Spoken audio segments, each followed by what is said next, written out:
एक छोटे से गांव में एक गरीब ठठेरा रहा करता था। उसका नाम भोला था और वह बर्तन बनाने का काम किया करता था। उसकी पत्नी का नाम गौरी था। दोनों बहुत मेहनती थे, लेकिन अपनी गरीबी से दोनों बहुत दुखी और परेशान रहते थे। कई बार तो उन्हें बिना खाए ही सोना पड़ता था। एक रात जब दोनों बिना खाए सोने की तैयारी कर रहे थे, तभी गौरी दुखी मन से बोली, कभी कभी मुझे लगता है कि क्या हम जिंदगी भर ऐसे ही गरीबी में जीते रहेंगे। क्या कभी हमारी जिंदगी बदल पाएगी या नहीं। भोला ने कहा, भाग्यवान, मैं कुछ करता हूँ। मैं सोच रहा हूँ कि मुझे शहर के पास वाले गांव जाकर काम करना चाहिए। वहाँ के लोग ज़्यादा संपन्न हैं। घर से दूर ज़रूर रहूँगा, लेकिन शायद वहाँ कुछ अच्छा कमा सकूँ। और फिर अगले ही दिन भोला अपने छोटे से गठरी में कुछ ज़रूरी सामान लेकर पास के गांव की ओर चल पड़ा। जब वह उस गांव में पहुंचा तो देखा कि वहां पहले से ही बहुत सारे ठठेरे हैं जो बर्तन बनाने का काम कर रहे हैं। भोला ने सोच लिया कि यहाँ भी उसे ज़्यादा काम नहीं मिलेगा। यहाँ तो पहले से ही बहुत ठठेरे हैं। मैं यहाँ पैसे कमा पाऊंगा, लेकिन अब खाली हाथ घर भी नहीं जा सकता। भोला ने थोड़ा सोचा और फिर अचानक उसके मन में एक विचार आया। उसने अपनी दुकान के बाहर एक बोर्ड लगा दिया जिस पर लिखा था, यहाँ बालों के बदले बर्तन मिलते हैं। और फिर वो अपनी दुकान में बैठकर आवाज़ लगाने लगा, बर्तन ले लो बर्तन, बालों के बदले बर्तन ले लो।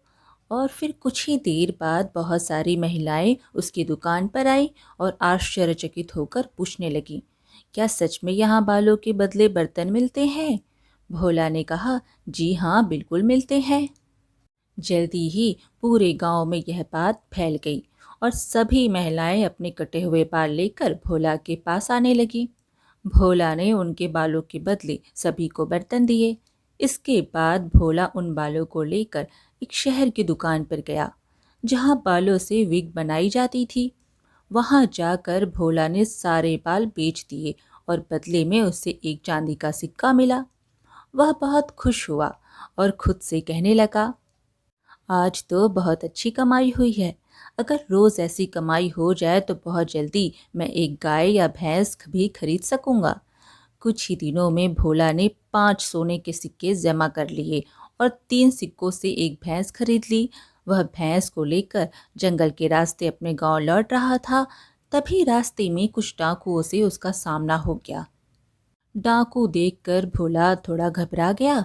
हे भगवान, अगर इन डाकुओं को पता चल गया कि मेरे पास सोने के सिक्के हैं तो यह मुझे लूट लेंगे। हे प्रभु, मेरी रक्षा करो। लेकिन जल्द ही उसके दिमाग में एक चालाकी भरा विचार आया। उसने जल्दी से बाल्टी निकाली और भैंस का दूध निकालने लगा। दूध में एक सोने का सिक्का डाल दिया। जैसे ही डाकू ने भोला को देखा, वे उसके पास आए और बोले, अरे सुन, जो भी तेरे पास है सब कुछ हमें दे दे। भोला ने कहा, नहीं डाकू भाई, मैं तो बहुत गरीब आदमी हूँ, जैसे तैसे अपना गुजारा करता हूँ, मेरे पास कुछ नहीं है।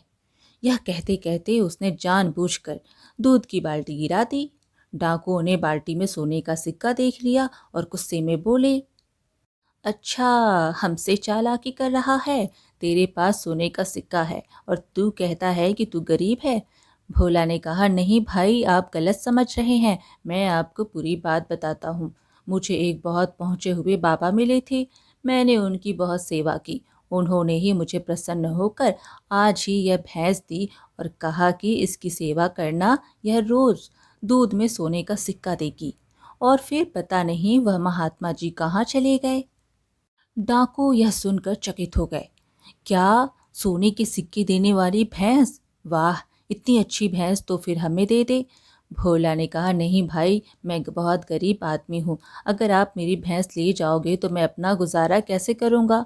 डाकू बोला, हमने किसी का सिर फोड़ा, किसी का हाथ तोड़ा, लेकिन आज तक बिरजू डाकू ने किसी गरीब को नहीं लूटा। सुन मुसाफिर, तू यह अपनी भैंस हमें दे दे। हम तुझे इसके बदले 50 सोने के सिक्के देंगे। भोला की तरकीब काम कर गई थी, इसलिए उसने चुपचाप हामी भर दी। डाकुओं ने उसे 50 सोने के सिक्के दिए और भैंस को लेकर चल दिए। डाकुओं में से एक ने कहा, अरे वाह सरदार वाह, आपने तो कमाल कर दिया। सिर्फ 50 सोने के सिक्कों के बदले जिंदगी भर सोना देने वाली भैंस को ले लिया। यह सच है, आपसे चालाकी में तो कोई जीत नहीं सकता। डाकू जब अपनी गुफा में पहुंचे तो उनके सरदार ने कहा, देखो मैं तुम्हारा सरदार हूँ, इसलिए पहले दिन यह भैंस मेरे पास रहेगी और फिर एक एक दिन करके भैंस सबके पास जाएगी। ऐसे सबको सोने के सिक्के मिलेंगे।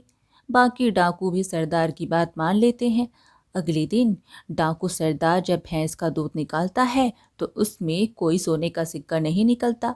सरदार हैरान रह जाता है और सोचता है, लगता है कि इस भोला के बच्चे ने हमें बेवकूफ़ बना दिया है।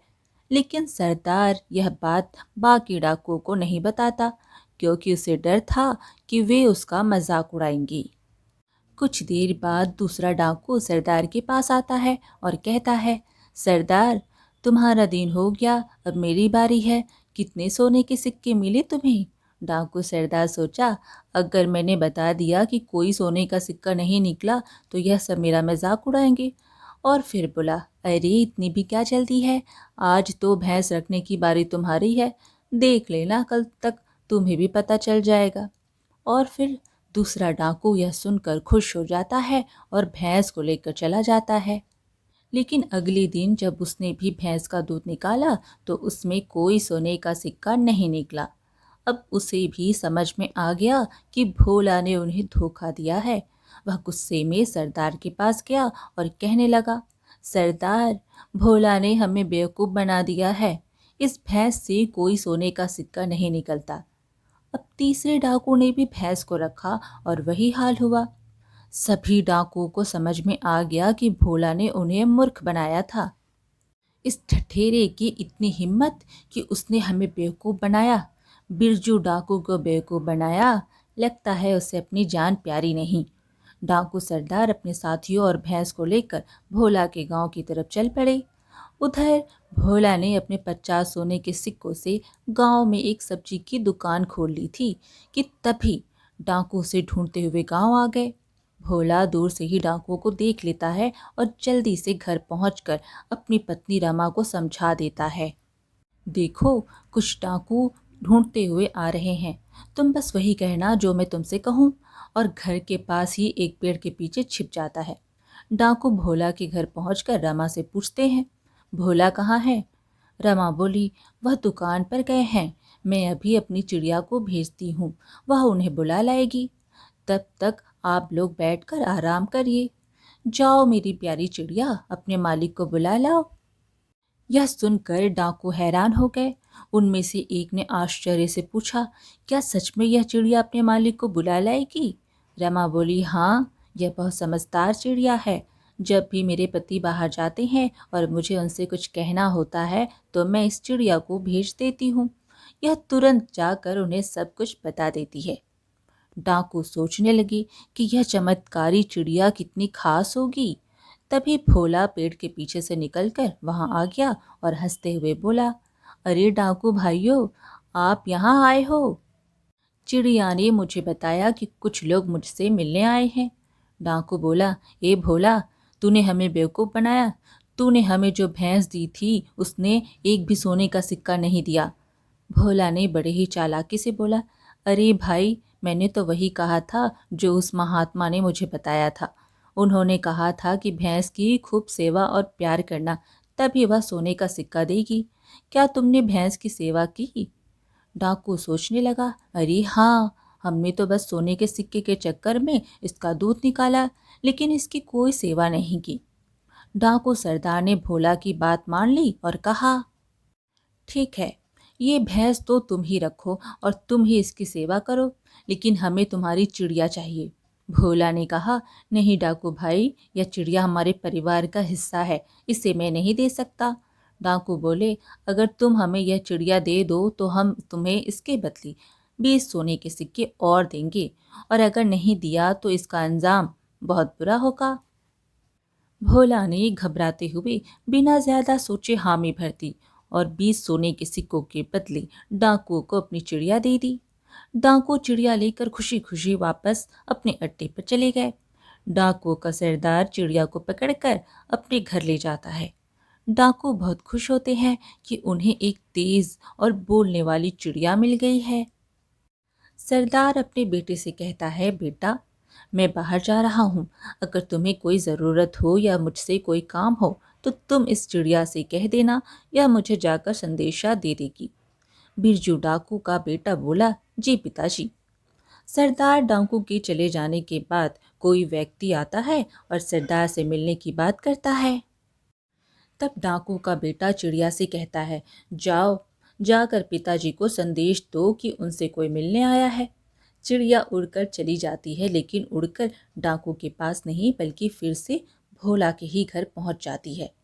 शाम को जब डाकू घर लौटता है तो उसे पता चलता है कि चिड़िया कहीं उड़ गई है।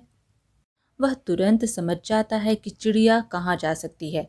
डाकू फौरन भोला के घर जाता है और देखता है कि चिड़िया वहीं पर थी। तब डाकू गुस्से में पूछता है, यह चिड़िया तुम्हारे पास क्यों आ गई? भोला ने कहा, माफ करना डाकू भाई, हमने इसे अपने परिवार के सदस्य की तरह पाला है। इसका हमसे बहुत गहरा प्यार है। धीरे धीरे यह आपको भी अपना मालिक मान लेगी, लेकिन इसमें थोड़ा समय लगेगा। इस बार यह मेरे पास आ गई, अगली बार नहीं आएगी। और भोला की बात मानकर डाकू फिर से चिड़िया को लेकर चला जाता है। लेकिन अब जब भी चिड़िया को मौका मिलता वह उड़कर बार बार भोला के पास आ जाती है। इससे डाकू की समझ में आ जाता है कि भोला ने फिर से उसे बेवकूफ़ बनाया है। डाकू सरदार बहुत गुस्से में आ जाता है। इस भोला को मज़ा चखाना ही पड़ेगा। इस बार हम इसे ऐसी सज़ा देंगे जो इसे ज़िंदगी भर याद रहे कि डाकू से पंगा लेने का क्या अंजाम होता है। डाकू गुस्से में भोला के घर पहुंच गए। भोला ने एक बार फिर उन्हें बेवकूफ़ बनाने की कोशिश की, पर इस बार डाकुओं ने उसकी एक भी बात नहीं सुनी। वे उसे पकड़कर एक बोरी में कर लेते हैं और बोरी में भरकर अपने साथ जंगल की ओर चल पड़ते हैं। जंगल के रास्ते में एक डाकू ने थकावट भरी आवाज में कहा, सरदार, मैं बहुत थक गया हूँ। लगता है भोला ने खूब खाया है, तभी तो इतना मोटा हो गया है। क्यों ना पास वाली गुफा में थोड़ी देर आराम कर ले। सरदार डाकू बोला, तुम सही कह रहे हो, मैं भी थक गया हूँ। चलो इसे यहीं छोड़ दो और गुफा में चलकर थोड़ी देर आराम करते हैं। डाकू भोला को उसी बोरी में छोड़कर गुफा की ओर चल दिए। उसी समय एक गांव वाला अपने भैंसों के साथ वहां से गुजर रहा था। जैसे ही भोला को भैंसों की आवाज़ सुनाई दी, वह बोरी के अंदर से चिल्लाने लगा, कोई मुझे बचाओ, कोई मुझे बचाओ, मैं इस बोरी के अंदर बंद हूँ, कोई मुझे बचाओ। गांव वाले ने भोला की आवाज़ सुनी और तुरंत ही बोरी खोलकर भोला को बाहर निकाला और हैरानी से पूछने लगा, अरे भाई, तुम इस बोरी में कैसे चले गए? भोला ने उसे पूरी कहानी बताई कि कैसे डाकू उसे मारने के लिए ले जा रहे थे। फिर भोला ने गांव वाले को एक योजना बताई। वे दोनों मिलकर बोरी में पत्थर भर देते हैं और गांव वाला वहां से भागने की तैयारी करने लगता है। थोड़ी देर बाद डाकू गुफा से बाहर आकर बोरी को उठाते हैं। उन्हें अंदाजा नहीं होता कि भोला की जगह अब बोरी में पत्थर भरे हैं। डाकू बोरी को उठाकर एक दलदल में फेंक देते हैं और हंसते हुए कहते हैं, लो भोला ठठेरे का काम खत्म हुआ। आज तक इस दलदल से कोई बाहर नहीं निकला। डाकू खुशी खुशी वापस जाने लगे, लेकिन थोड़ी दूर चलते ही रास्ते में उन्हें फिर से भोला मिलता है।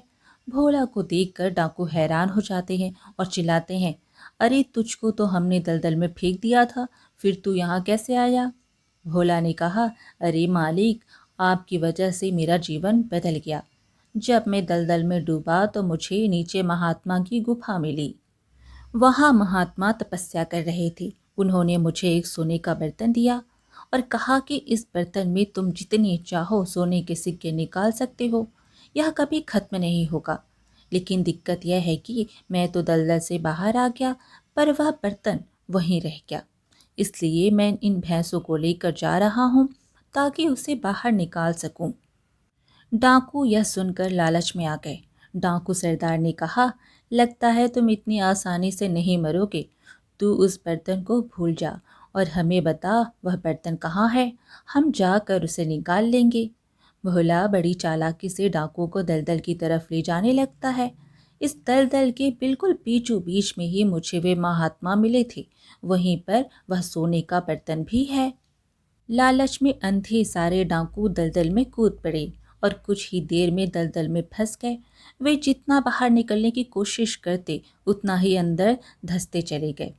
उसी समय गांव का वही आदमी सिपाहियों को लेकर वहां पहुंच जाता है। डाकू सरदार और बाकी सभी डाकू दलदल में फंसे हुए थे, इसलिए सिपाहियों ने उन्हें बड़ी आसानी से पकड़ लिया। सिपाहियों का सेनापति भोला के पास आता है और जोर से कहता है, वाह भोला वाह, तुमने अपनी बुद्धिमानी और चालाकी से इतने खतरनाक डाकुओं को आसानी से पकड़वा दिया। तुम्हारी समझदारी ने ना सिर्फ तुम्हारी जान बचाई बल्कि उन डाकुओं को भी पकड़वाया जो सालों से राज्य में आतंक मचाए हुए थे। यह वही डाकू है जिन्होंने राज्य में बहुत सारे लोगों को लूटा था और इनके सिर पर 500 सोने के सिक्कों का इनाम रखा गया था। भोला सिक्कों के बारे में सुनकर चौंक गया। क्या 500 सोने के सिक्के? इससे तो मेरे जीवन भर की गरीबी दूर हो जाएगी। सेनापति भोला को 500 सोने के सिक्के थमाते हुए गर्व से कहता है, तुम्हारी बहादुरी और होशियारी के लिए यह इनाम। भोला, तुमने सच में कमाल कर दिखाया। और फिर भोला की गरीबी हमेशा के लिए दूर हो गई और वह अपनी पत्नी के साथ आराम से अपना जीवन बिताने लगा। इस कहानी से हमें यह सीख मिलती है कि चाहे कितनी भी विपरीत परिस्थितियां क्यों ना हो, हमें घबराना नहीं चाहिए बल्कि समझदारी और धैर्य से काम लेना चाहिए। और यह भी कि लालच का अंजाम हमेशा बुरा ही होता है। आज की कहानी यहीं पर समाप्त हुई। फिर मिलेंगे एक और कहानी के साथ। कहानी पसंद आए तो लाइक शेयर जरूर करें और चैनल को सब्सक्राइब करना बिल्कुल ना भूलें। धन्यवाद।